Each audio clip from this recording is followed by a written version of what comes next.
Jusqu'à 9h, Good Morning Business. Et à 7h44, c'est François Asselin, le président de la CPME qui est avec nous. Bonjour François Asselin. Bonjour. Alors on a plein de sujets pour vous. D'abord les vaccins. Beaucoup d'entreprises, on a beaucoup de messages ce matin, sont vraiment sur le pied de guerre et ont envie de vacciner leurs salariés. Alors on vient de le dire avec Lorraine Goumeau, c'est pas évident. C'est pas possible aujourd'hui. En revanche, Elisabeth Borne dit qu'elle est réfléchie, qu'elle est plutôt favorable. Pour une PME, compliqué, hein. Donc qu'est-ce qu'on peut faire? Comment vous voyez les choses, François? On peut faire des choses de bon sens. On a évoqué le sujet, on avait une conférence avec les partenaires sociaux lundi soir, en fin d'après-midi, avec Elisabeth Borne, et effectivement, nous avons abordé, et j'ai abordé ce sujet au niveau des PME. Alors, les PME, entreprises de proximité, elles maillent l'ensemble du territoire. C'est beaucoup plus compliqué, effectivement, d'organiser une vaccination dans une PME, et encore plus dans une TPE, que dans une grande entreprise, où là, effectivement, dans un lieu précis, on a beaucoup de monde. Pour autant, vous avez quand même des professionnels libéraux, médicaux, qui sont présents sur tout le territoire. Vous avez les pharmaciens. Et les pharmaciens sont d'excellents organisateurs en termes de logistique. Ils passent par des centres de grossistes qui distribuent de façon très fluide les médicaments. Vous avez les médecins, vous avez les infirmiers, vous avez les sages-femmes. Bref, vous avez les médecines du travail qui sont aussi décentralisées dans chaque département.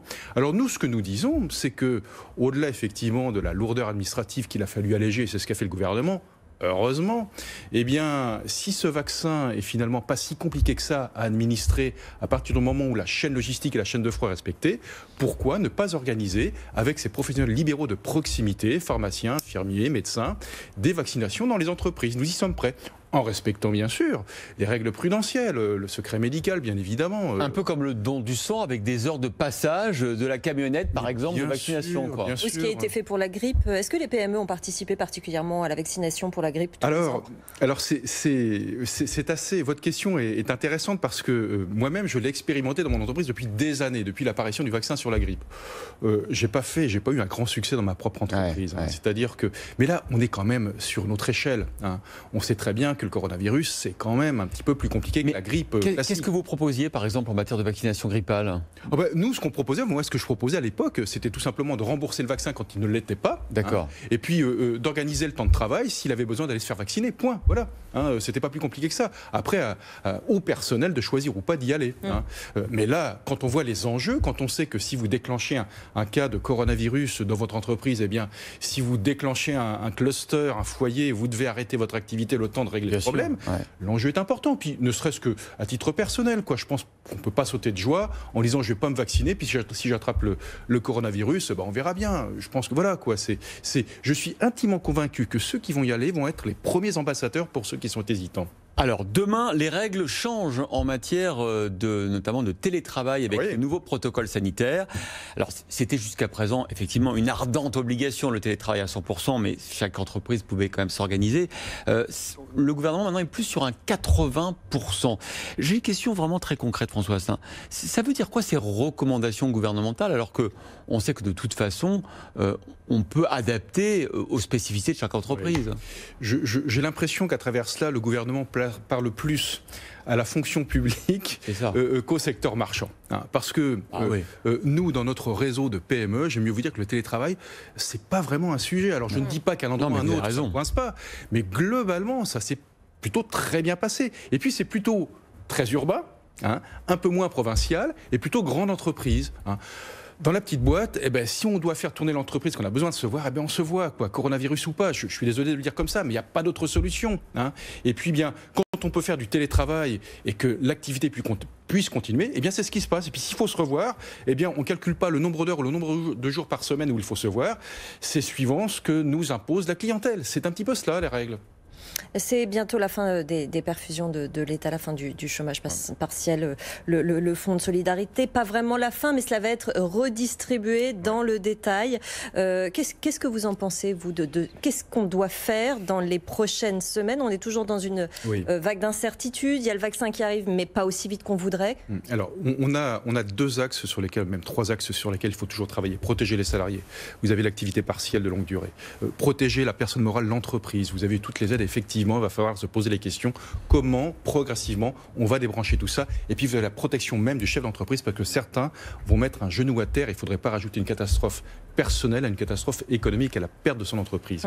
Donc, ce que nous disons, je l'ai dit d'ailleurs déjà sur cette antenne, il y a bien longtemps, il faut élargir la boîte à outils pour sortir de cette crise en préservant les entreprises qui avaient un modèle économique viable avant cette crise pandémique. Parce que si on ne fait rien, malheureusement, les entreprises qui étaient viables ne vont pas pouvoir s'en sortir. Et c'est là où le prêt de consolidation, pour pouvoir étaler l'ensemble des dettes, là on commence à en entendre parler.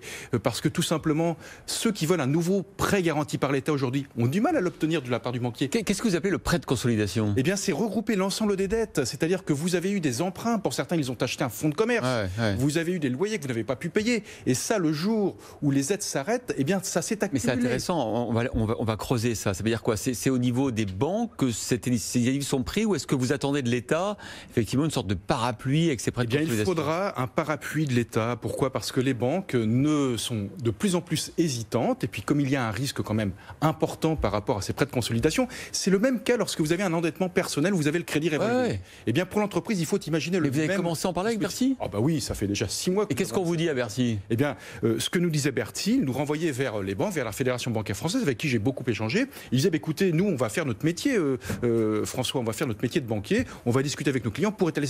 Mais je sais ce qui va se passer en tant que métier de banquier, c'est-à-dire que lorsqu'ils vont voir le volume des dettes, ils vont être très hésitants, dans un contexte économique global qui est quand même un petit peu, on va dire, anxiogène, et malheureusement, eh bien, certains vont déposer le bilan parce que le robinet va se fermer. Donc si on n'a pas de garantie de l'État sur ce prêt de consolidation, beaucoup d'entreprises, malheureusement, qui étaient viables, il ne s'agit pas d'arroser sur le sable, eh bien, ne pourront pas s'en sortir. François Sabre, vous êtes allé à Bercy, vous allez voir les banques, maintenant vous allez retourner à Bercy. Ah mais bien sûr, pourquoi ? Parce que, et puis, je vais vous dire, on finira par trouver des dispositifs. Parce que la situation qu'on a devant nous, on voit bien qu'elle ne s'éclaircit pas rapidement, on voit combien, c'est un petit peu poussif, les vaccins, on n'est pas à l'abri non plus de la vague que connaît l'Angleterre. Et l'Allemagne. Donc, effectivement, si on n'adapte pas, comme je vous dis, si on n'élargit pas la boîte à outils pour permettre aux entreprises de s'en sortir, on aura effectivement de grandes difficultés pour rebondir. Merci François Asselin, président de la CPME. On suivra le dossier de ces prêts de consolidation que vous appelez de vos voeux.